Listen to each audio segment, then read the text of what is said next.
My name is Ofelia Garcia, and I was president of Rosemont College from 1991 to 95. For me at the time, I was so appreciative of the opportunities for women when men were not present. I just hardly any other way to put it. Somebody had to be editor of the newspaper. Somebody had to run this, that, or the other, and the student government. And young women might have retreated in the presence of young male students. But here, to be done, it had to be done by women. And for many, this was a wonderful opportunity. Sitting behind the president's desk in Lawrence Hall, one of the many challenges to Rosemont's future became clear to President Garcia. The competition in the area. One of the things I did early on was to count how many colleges and universities were within 25 miles of Rosemont. The first solution was to think of what could be offered and to whom, so that the service that Rosemont has always provided could be given to others. It was at that time that we began an experiment that became very common in the area, but we were about the first, providing an accelerated degree completion program.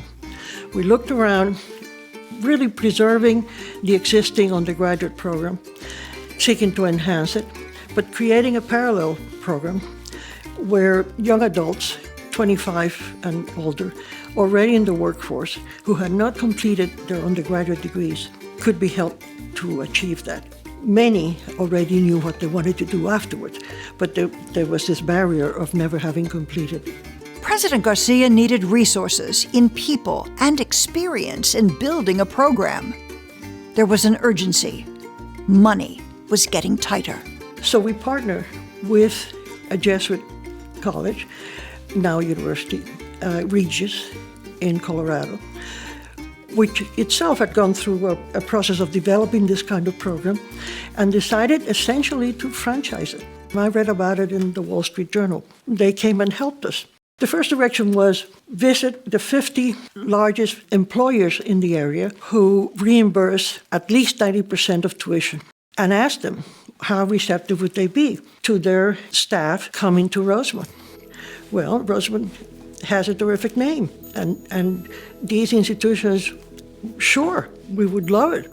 It was from those businesses that we recruited because they would reimburse tuition. We were helping those folks finish their degrees. It opened the doors to teaching and conducting our programs off campus.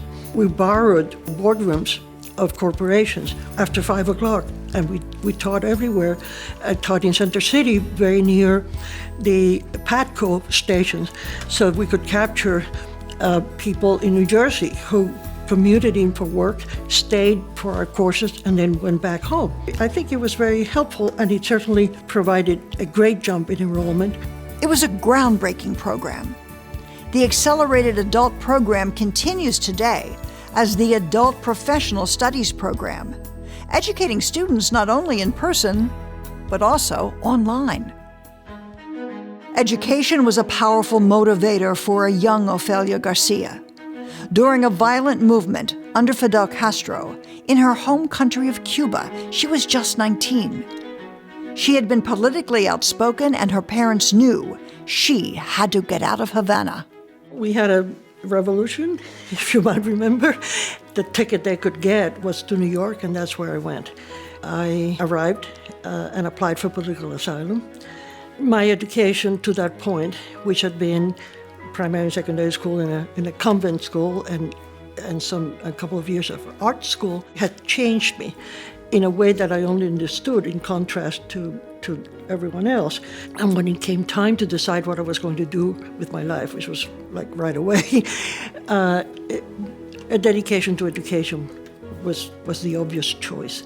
As a refugee, this is the one thing that travels with you, that you don't lose and no one can take away. And that dedication to education ultimately brought this fine artist and art professor to Rosemont as president at a time when America was changing on many fronts. Certainly the women's movement made a difference, and it was a supporting effect, I believe, for women's colleges. Earlier, it seems to me, parents wanted their daughters to be in what they might have considered a more protected environment. But we came to understand that it was really an environment that would enhance opportunities and gave young women a chance to try out things that might not be as available to them in a co-ed setting. Despite the changing times, economic needs never changed. And for President Garcia, it felt even more dire because of the gradual loss of the involvement of the Sisters of the Holy Child Jesus. For Catholic colleges, the nuns and priests were in the endowment. They were the backbone of the institution, and in that sense, the rock on which the institutions found themselves. We had to depend on women in the workforce, really, given their own money, more than other co-ed or male institutions. When I came here, the ripple effect of all of this was still around. As Rosemont College approaches its centennial, 100 years of faith and learning.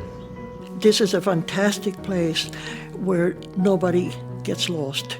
We talk about the power of small, preserving that opportunity to attend to each one that might not have been present in other larger places. And we have much to offer, sometimes to people who cannot afford us. And this is what the alums can do, is help us along bridging the gap between the value of this service and the individuals who can access it.